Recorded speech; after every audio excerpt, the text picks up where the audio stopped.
6장 배열을 진행하겠습니다. 프로그램을 작성하시는 가장 기본적인, 작성하는 데 필요로 한 기본적인 구성 요소는 바로 데이터와 코드입니다. 이 중 데이터를 하나만 프로그램을 작성하다 보면 하나의 데이터만 가지고는 프로그램을 실행할 수가 없겠죠. 그러다 보면 데이터가 여러 개가 구성되어질 수 있게 되는데요. 여러 개의 변수를 데이터를 다루기 위해서 변수를 이용해 선언하게 되면 메모리 공간에는 다음과 같이 이렇게 여러 가지의 나눠진 공간을 활용해서 메모리를 할당하게 됩니다. 각각의 기억 공간을 식별하기 위해 변수의 이름도 사용이 되겠죠.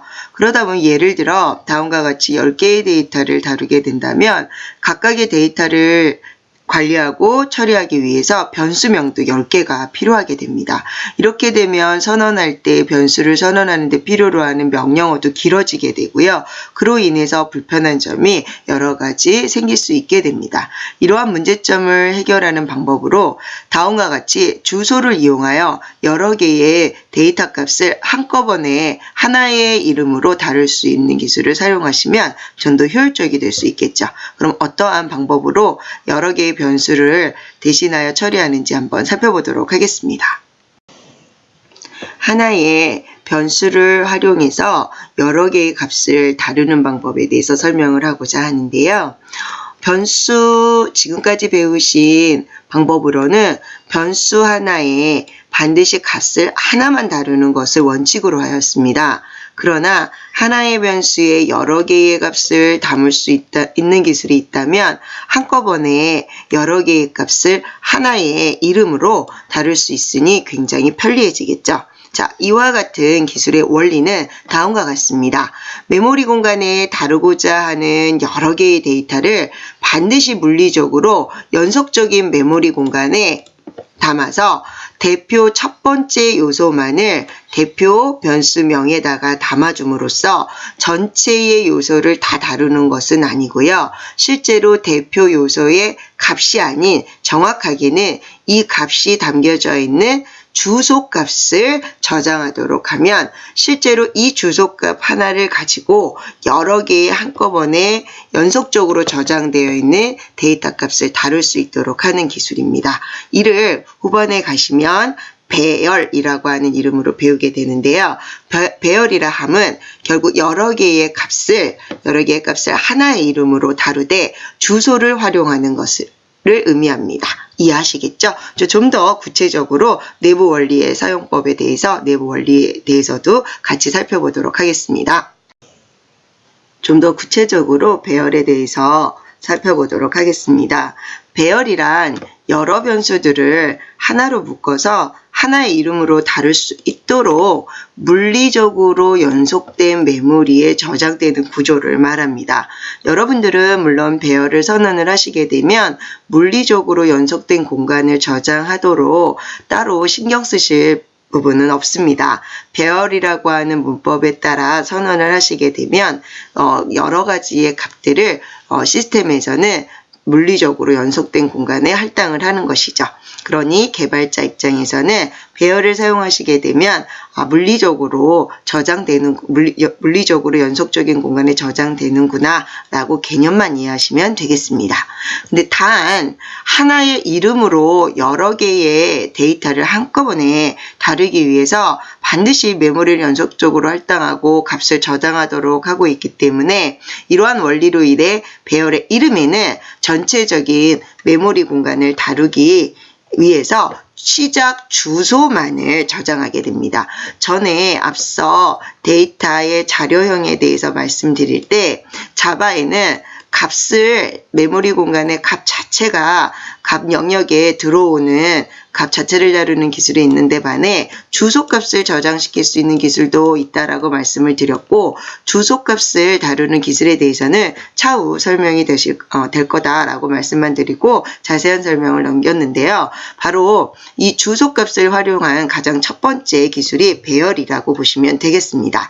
즉 메모리 공간에 주소부와 값 영역으로 나누어져 있는데 값 영역에 바로 실제 제자 데이터가 아니라 값을 담고 있는 곳에 주소 번지만을 기억하는 기술을 우리가 주소를 다루는 기술이라고 하는데요.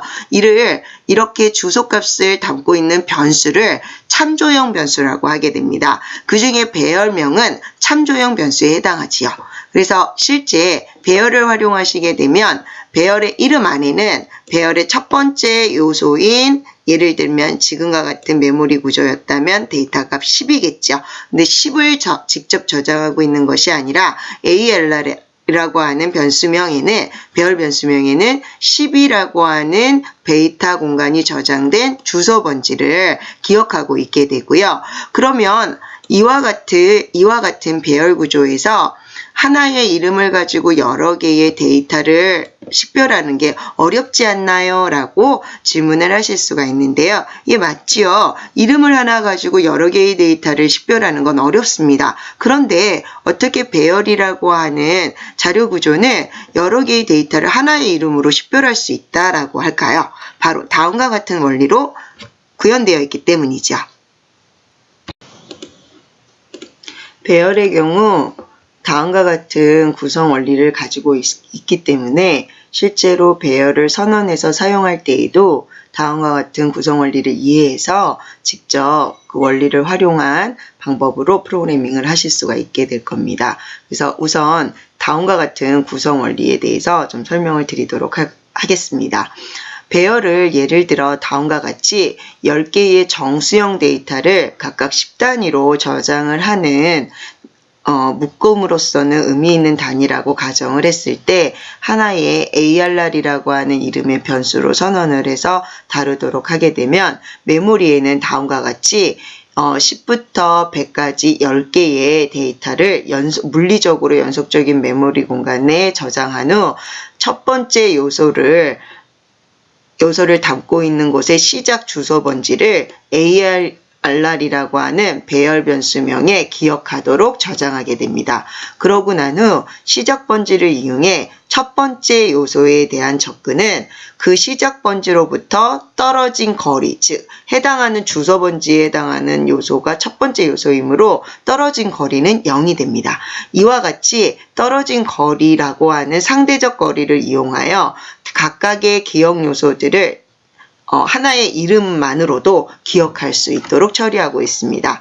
예를 들어 20이라고 하는 숫자 값의 경우에는 ARR이라고 하는 시작 번지로부터 첫 번째 1만큼 떨어진 곳에 있는 위치한 요소이므로 1이라고 하는 요소를 이용해서 접근할 수 있게 되죠. 그래서 문법적으로는 ARR이라고 하는 시작 번지가 가지고 있는 곳의 첫 번째 요소 또는 ARR이라고 하는 시작 번지로부터 상대적으로 1만큼 떨어진 곳의 값의 요소 이런 식으로 접근을 할 수 있게 되는 것이죠.